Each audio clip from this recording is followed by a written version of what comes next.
Hey guys, welcome to another deck profile video. In this one, we'll be exploring the Arknight build, Rune Blood of course. So in this one, we'll be trying to push more towards the physical damage of the Arknight instead of the usual Rune Chain generation. Of course, in the process, we'll have some Rune Chains being generated, but in this deck at least, we'll be pushing for more raw damage, physical damage as I would like to put it. As you can see, so here's the deck build here.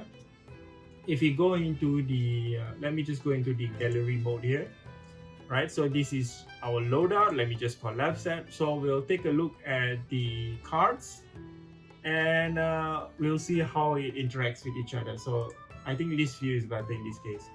So we have Amplify the Arknight, 3 copies. Of course, you'll be seeing the reason of having a playset here of the blue variant.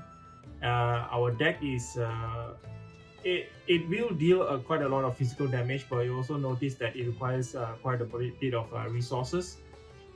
So that's the reason of having a playset of blue, Amplify the Arknight, and it's overall it's a good card for Rune Blood to have.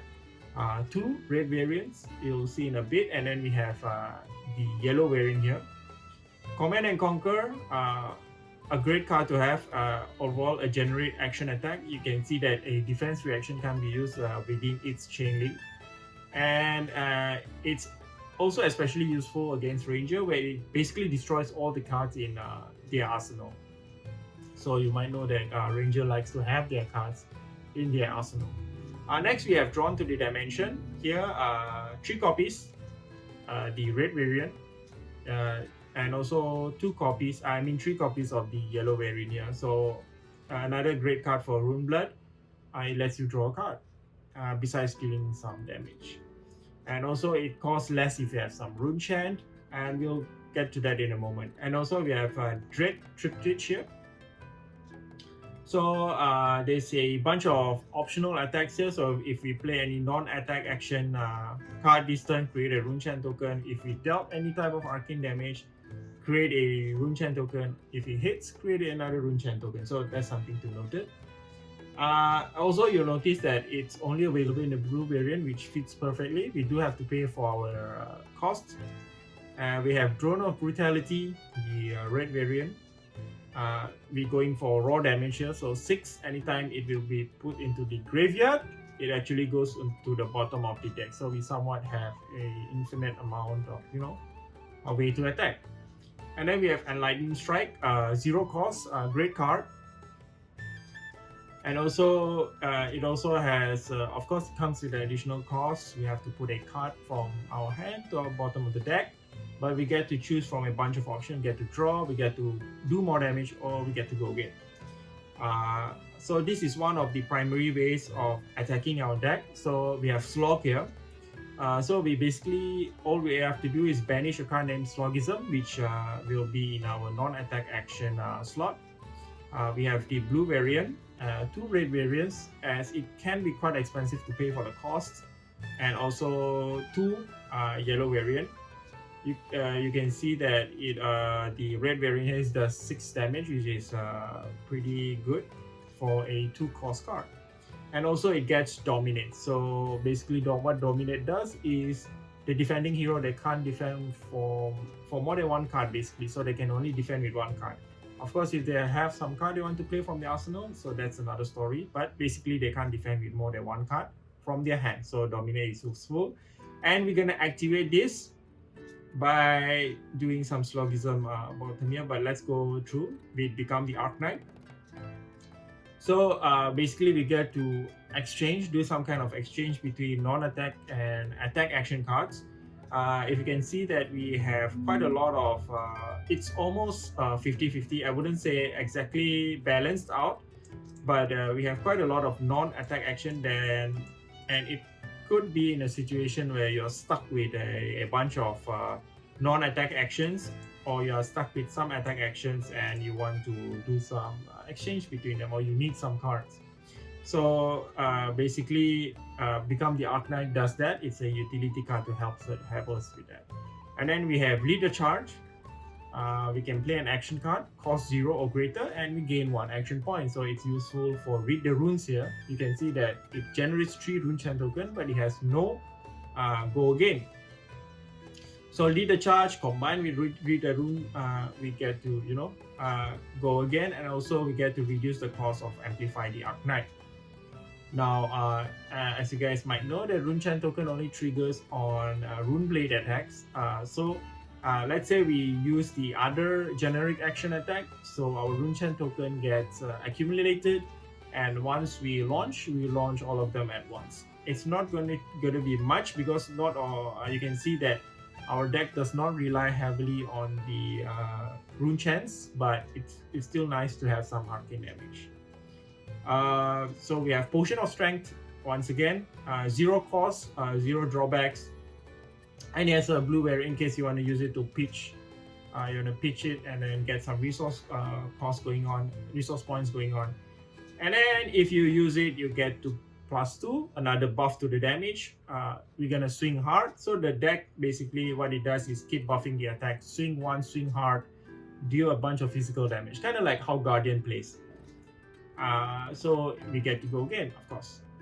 And then if you look at down here, so we have Sloggism here. So any attack action card with cost 2 or more get some buff. So we have 2 red variant, and then blue variants, and also the yellow variant. The reason of red variant being less, we might start with the situation we can't pay all the cost. So we're gonna rely on more blue to actually help us with that.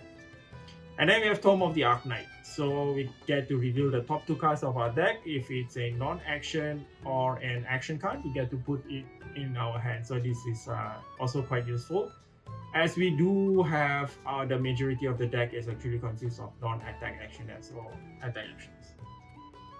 Finally, we have some defense reaction here. Oh, oops, we forgot about Tome of Vandal, another great card. So we get to draw 2 cards. Of course, the drawback is we do not get to go again, and we can combine it, or we lead the charge here, and we get to go again with this. So it might be a good way to actually balance lead the charge with the runes or Tome of Vandal, depending on the gameplay situation. Then finally, we have the defense reaction here.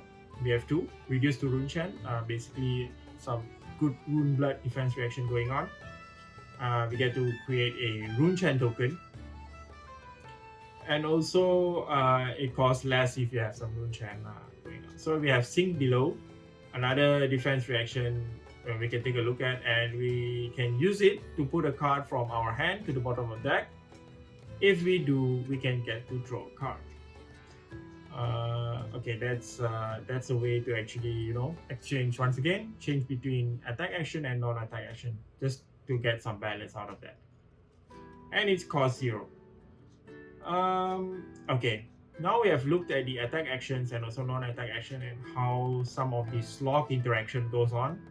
So what we want to do is actually buff up our physical damage and do a bunch of physical, and if we get to play the runes, we play the runes, and if we don't, we just pay the cost and swing hard. So that's the objective of the deck.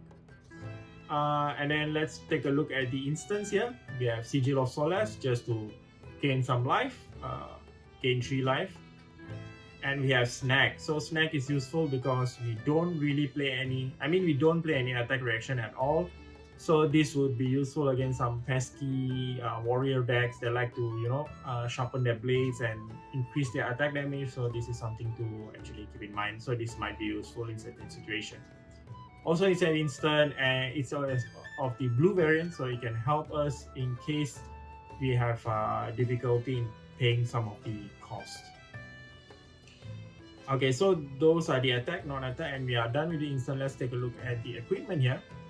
We have the Arknight Skull Cap, just an overall great card to defend against physical damage, and then we have some Vandal Spring Tunic, an iconic card to heal up. Goliath Gauntlet here is great because most of our attack action card cost 2 or greater, and also we get to gain +2 and we get to go again. So basically it's a buff towards our attack.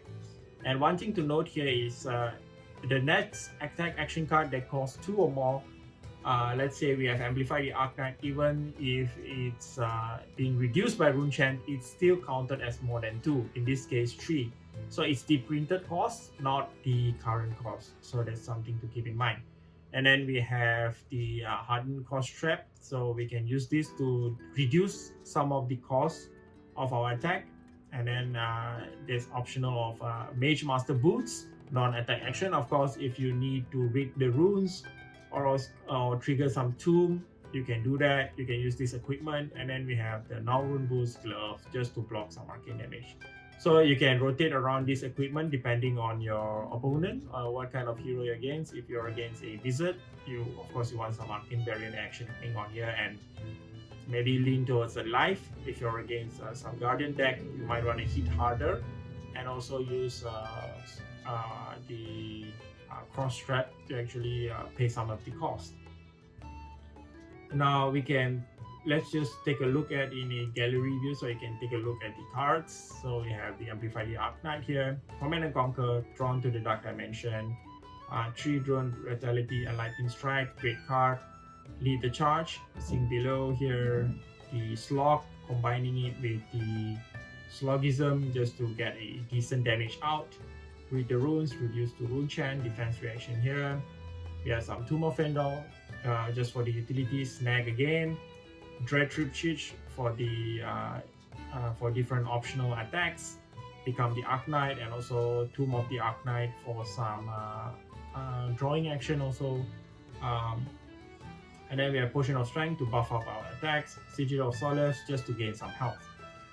So guys, I'll be leaving the link of the deck down below in the description. You guys can try it out. Feel free to let me know how can we improve this deck. Of course, this is not the most optimal way to play Runeblood. For Runeblood, you should be relying more towards creating more rune chant token and launching it, and also some physical damage. But here we are creating less rune chant token, but we are relying on more swinging hard. But just something to experiment and think about. So guys, if you find this video to be useful, subscribe, like, comment down below.